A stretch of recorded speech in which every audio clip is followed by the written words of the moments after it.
Voy a proceder a leerles un artículo que se publicó por primera vez el 23 de octubre de 2022, pero este tema ya había sido tratado antes varios años, desde el 2018, y es el tema de la justicia transicional. ¿Por qué resucitar esto?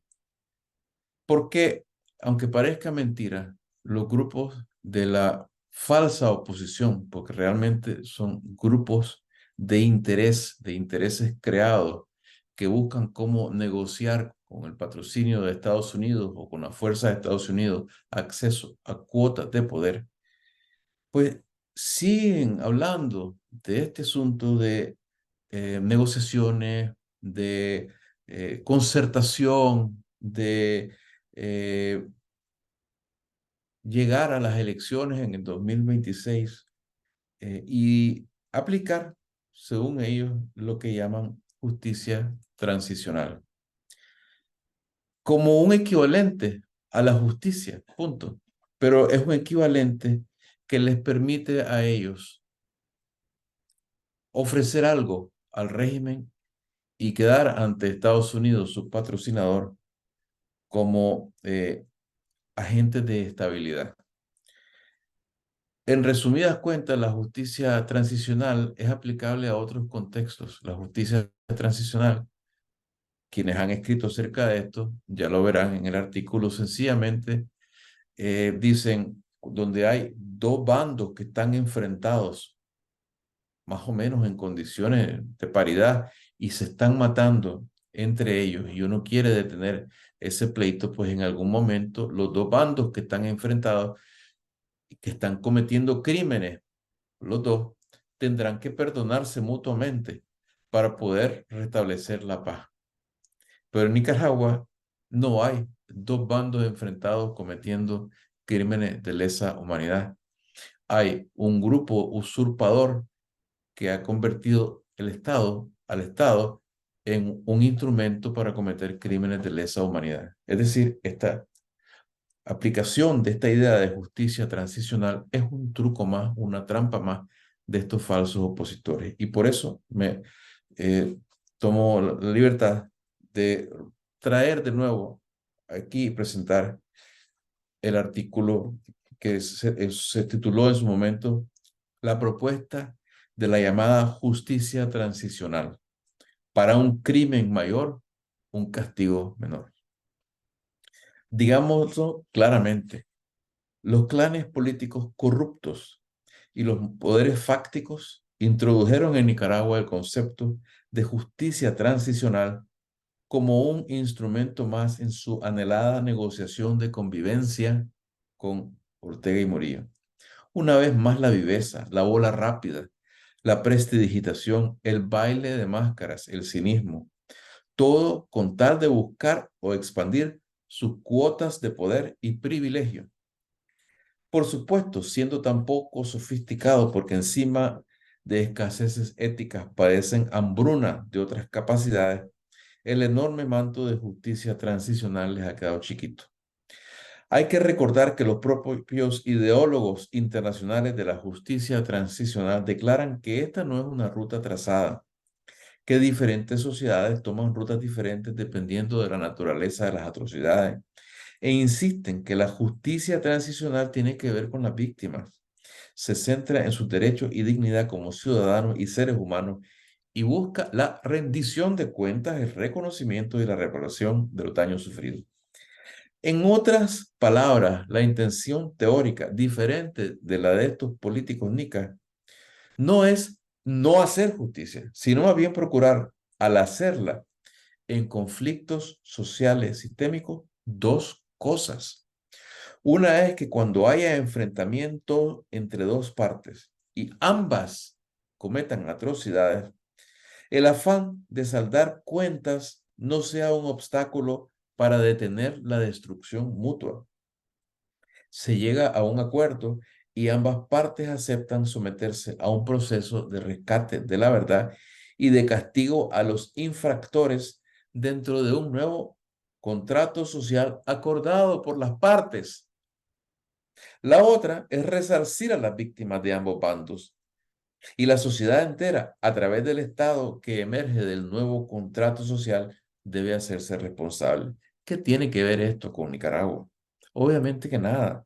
La doctrina no calza con la realidad nicaragüense y de hecho no hace falta ninguna nueva doctrina. En Nicaragua no estamos en un enfrentamiento, entre comillas, entre partes política o éticamente comparables.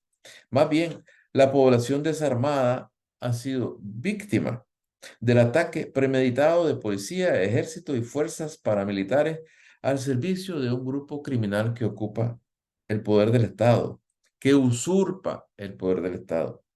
Alvarito Conrado no cayó en un enfrentamiento con las, entre comillas, fuerzas del orden, ni don Eddie Montes, ni Hugo Torres, ni los centenares de jóvenes asesinados a mansalva por escuadrones de la muerte, ni hubo escuadrones de la muerte azul y blanco. Basta ya de falsas equiparaciones, no estamos en un enfrentamiento. En cuanto a resarcir a las víctimas, eso es parte del objetivo de cualquier sistema judicial moderno, de cualquier sistema judicial moderno. No es el descubrimiento del siglo, no van a ganarse el premio Nobel nuestros genios de la política. En cualquier Estado de Derecho, los ciudadanos tienen derecho a demandar reparación.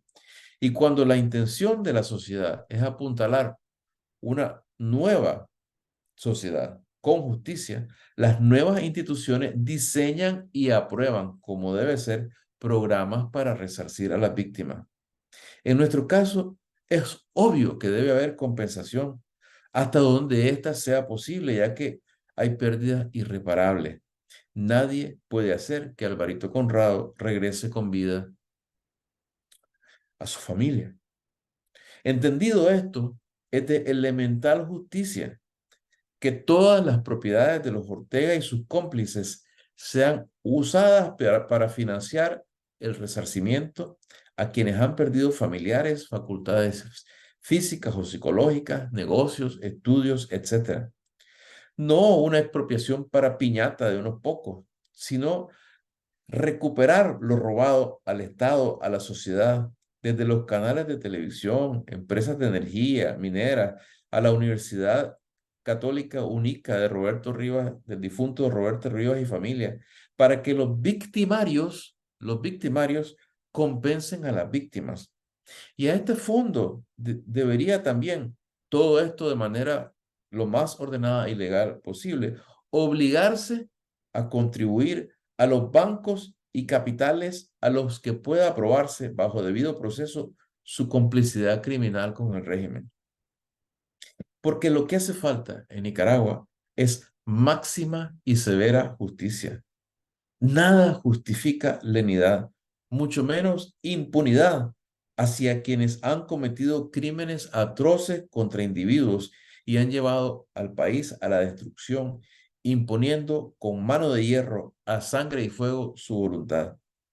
No se trata, el de Nicaragua, de un caso en el cual, como abogan los partidarios de la llamada justicia transicional, los ciudadanos y los líderes concuerden en que la violencia y los abusos contra los derechos humanos no pueden repetirse. En nuestro caso, los, entre comillas, líderes son precisamente los criminales violentos que violan los derechos humanos y su único recurso para mantener el supuesto, entre comillas, liderazgo es precisamente repetir día tras día las violaciones. ¿Por qué entonces el afán de prometer una justicia especial para ellos? Se trata solo de un recurso más y habría que llamarlo patético que han empleado los agentes de la oligarquía y políticos cuya ambición superponen al interés de la libertad, de la democracia y de los derechos humanos. Al hablar de justicia transicional, quisieron convencer a Ortega y seguramente estarán dispuestos todavía, si ven una rendija abierta, de que el tirano podía confiar en ellos, de que no lo harían pagar por sus crímenes con tal de que aceptara compartir con ellos el espacio político, pactar elecciones y pactar convivencia. Todo en el nombre del pueblo y con los cadáveres todavía en las calles. Ya desde abril del 2019, Mario Arana, entonces vocero y una de las figuras principales de la Alianza Cívica, decía: sobre el tema de justicia no tengo grandes expectativas. Verdaderamente creo que este es un tema que va a quedar para una siguiente administración, para que de ahí aprendamos verdaderamente las lecciones que haya que aprender. Pero francamente veo más el tema de justicia para una posterior administración. Se refería con torpe sinceridad a que un gobierno surgido de, entre comillas, elecciones adelantadas, en las que Ortega presuntamente sería derrotado, no buscaría justicia. Eso quedaría para un futuro indefinido, y por indefinido distante, para otra administración, y otra administración del mismo Estado, no de uno nuevo, democrático. Esto es como decir: ante una exigencia de hoy, otro día hablamos. Esto es un quizás, que es más un hasta nunca que otra cosa. Poco después, en enero del 2020, el señor José Palé, ahora víctima del monstruo que todos ellos ayudaron a alimentar, se ufanaba, posaba de muy sabio en el programa del periodista Sergio Marín Cordavaca, enunciando con aire de autoridad estas palabras que dicen más de lo necesario para explicar el poco valor que las élites negociantes de Nicaragua dan a la justicia y el poco valor que dan al sacrificio del pueblo por encontrarla. Esto es lo que decía: nosotros hicimos una excelente propuesta de justicia, una propuesta de una justicia transicional, ¿verdad? Que significa un régimen diferenciado, con penas diferenciadas, igual que ocurrió en Colombia, en las negociaciones entre la FARC y el gobierno, en el Timor Oriental, etcétera. Hay otras grandes experiencias en el mundo y que permite, escuchen bien, que permite preservar el principio de la justicia, el principio de la sanción, pero, dijo el señor Palé, que acomoda con penas inferiores a las normales, para que los que participaron en las violaciones a la ley, en la persecución y demás, para ellos, penas inferiores a las normales para los que participaron en las violaciones a la ley, en la persecución y demás. Violaciones a la ley, en la persecución y demás. Para quien desde muy lejos o desde un futuro desinformado de la tragedia que vive Nicaragua hoy en día, lea esa frase, entienda que las palabras del señor Palé quieren no decir genocidio y masacre. Dice eso para no decir genocidio y masacre, que es lo que en realidad ocurrió. En resumidas cuentas, un cuento: la tal justicia transicional. Un cuento con un guiño de ojo para la pareja de sádicos del Carmen. Entendámonos, comandante, entendámonos, compañera, hay que arreglarse. Lo de la justicia es secundario. A lo mejor el señor Palé y otros han aprendido, picados por el aguijón del FSLN, que la justicia no es nada secundaria. Es muy dudoso, sin embargo, que sus patrones y sus patrocinadores en el Gran Capital y en el Departamento de Estado tengan a bien hacer la misma reflexión. Para todos ellos lo importante es lo que ellos llaman la estabilidad y las cuotas de poder. Y para eso la versión criolla de la llamada justicia transicional les cae como anillo al dedo y quiere decir para ellos lo siguiente: para un crimen mayor, un castigo menor. Ese es el futuro que queremos.